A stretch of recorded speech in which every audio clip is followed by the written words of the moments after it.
তোর কবিতার গুল্লি মারি। তোর কবিতার কি ব্যাপার? কিছু বলতেছো না কেন? চুপ করে আসো। আজকে আমাকে কেমন লাগতেছে? ভালো। শুধু ভালো? একটু ভালো মতো আমার দিকে তাকায় দেখো, আমাকে কেমন লাগতেছে আজকে। শোনো রিয়া, আমি তো টিয়া বলি নাই।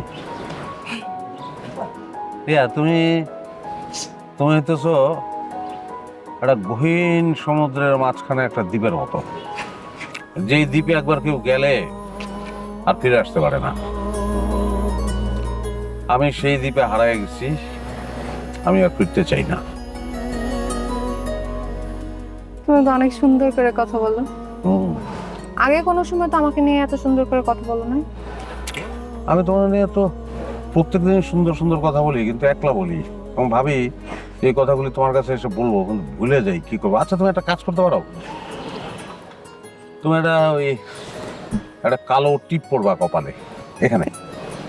এখানে? হ্যাঁ। কেন? কারণ কেউ জানে তোমার দিকে নজর না দেয়। তোমার দিকে কেউ নজর দিলে আমি শেষ। আমি না প্রত্যেকদিন তোমার আমার মনের মধ্যে সাজাই, নানান ভাবে সাজাই। আচ্ছা, আমি কি তোমারে আমার মনের মধ্যে সাজাইতে পারি? হ্যাঁ, তোমার যেভাবে খুশি সেইভাবে আমাকে তুমি সাজায় রেখো। কি? তোমার ঠোঁট দেখে আমার একটা কবিতা মনে পড়লো। কবির নাম আশরাফ কবির। কবিতাটা কি সেটা বলো। গোলাপ কি আর টবে ফোটে, গোলাপ ফোটে তোমার ঠোঁটে। শুনছো না কবিতা? আচ্ছা, হুম। তুমি কি বলছো? কি বলবো? মাকে আমার কথা বলছো?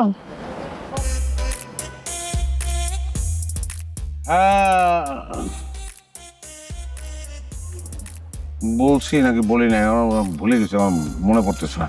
আচ্ছা, বাদ দেবো, বলবো। আর একটা কবিতা শোনো। তোর কবিতার গুল্লি মারি। তোর কবিতার তোর যা লাগবে না, আমি যাবো। চল, কোথায়?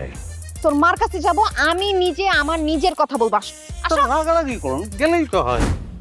আপনি কিন্তু দেখতে মাশাআল্লাহ অনেক সুন্দর, অনেক সুন্দর। থু থু থু। আমি একটা কথা জিগাই, আমি আবার উড়া ধুরা মাইয়া, কোনো কথা পেটে রাখতে পারি না। হ্যাঁ বলেন, কি কথা? আপনি কি অনেক গরিব ঘরের মাইয়া? জি না, ম্যাট্রিকে কয়বার ফেল করছেন? ম্যাট্রিকে ফেল করব কেন? আমার মাস্টার্স কমপ্লিট। ওহো, ভাবি আপনার কি আগে বিয়ে হয়েছিল? পোলাপান আছে? কি বলতেছেন আপনি? আগে বিয়ে হবে? না না। ও, সবই তো ঠিক আছে। তাহলে তো আমার ভাইজানের কপাল অনেক ভালো, তার পছন্দ মশলা অনেক সুন্দর। তা ভাবি আমি ভাইবা পাই না, আমার ভাইজান রে আপনি কেমনে পছন্দ করলেন? দুনিয়া একদিকে, হ্যাঁ আরেক দিকে, এত কিছুই মনে রাখতে পারে না।